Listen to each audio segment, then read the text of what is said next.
Bagaimana hukumnya jika wanita masuk kamar operasi di rumah sakit harus menanggalkan semua pakaiannya dan mengganti dengan baju untuk operasi yang tidak menutup aurat dengan sempurna, dan si pasien tidak bisa meminta agar tim medis yang akan hadir di ruang operasi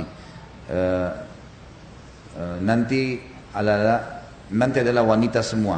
Apakah termasuk dosa membuka aurat? Kalau dalam pengobatan tidak. Wanita lagi melahirkan, jangankan tersingkap sedikit aurat, melahirkan, kemaluannya keluarin manusia, boleh dokter laki-laki. Dalam pengobatan berbeda. Kalau ada dokter perempuan lebih baik, kalau tidak ada, dalam pengobatan berbeda. Makanya waktu para sahabat luka di medan perang, yang ngobatin lukanya para sahabiat, perawat-perawat perempuan. Luka beda, kalau sakit berbeda. Ada perempuan jatuh di jalanan, luka berdarah, lalu semua laki-laki bukan mahramnya, nggak ada yang mau sentuh, mati perempuan itu. Nggak mungkin. Harus ada yang datang angkat selamatin. Beda, orang kalau sakit sudah berbeda hukumnya, kan gitu. Jadi nggak ada masalah insya Allah. Asal memang pengobatan ya. Ini pengobatan berbeda hukumnya.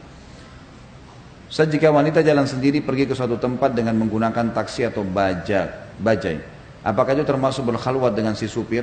Setahu saya Allah alam kalau tempat umum tidak termasuk khalwat. Tidak termasuk khalwat. Kalau tempat umum ya, apalagi terbuka. Beda kalau memang kendaraan itu tertutup gelap semuanya ya. Memang mungkin menggunakan kaca hitam, cuma dia berdua sama orang yang punya mobil, itu khalwat. Tapi kalau di bajai, di ojek, terbuka, dan memang tidak ada, dia tidak bisa buat apa-apa, gitu kan? Dia tidak bisa, tidak punya dana, tidak punya kendaraan, harus begitu. Ya. Dia lakukan.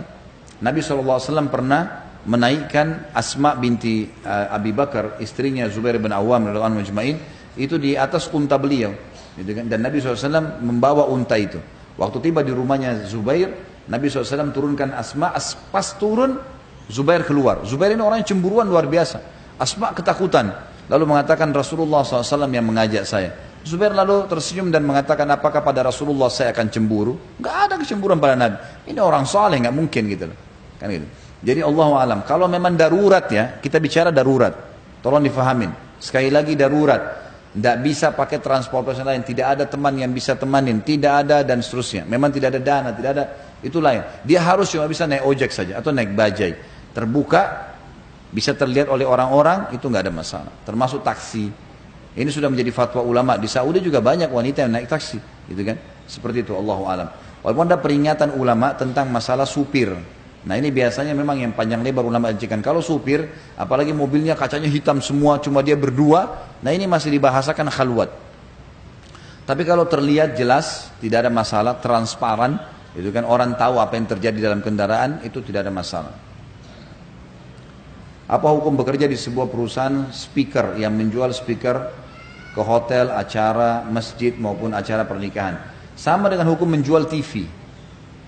Jadi hukumnya kembali kepada hukum umum. Karena speaker bisa dipakai baik, bisa dipakai buruk. Kecuali antum menjadi supplier khusus untuk diskotik misalnya. Memang tahu ini cuma dipakai untuk itu, nah itu nggak boleh. Tapi kalau enggak, kayak kita jual TV, TV bisa dipakai baik, bisa dipakai buruk kan? Boleh orang jual. Karena kita niatnya bukan untuk itu. Tapi kalau kita mengasop TV ke tempat karaoke, nah ini lain. Jelas sasarannya. Ini jadi haram hukumnya.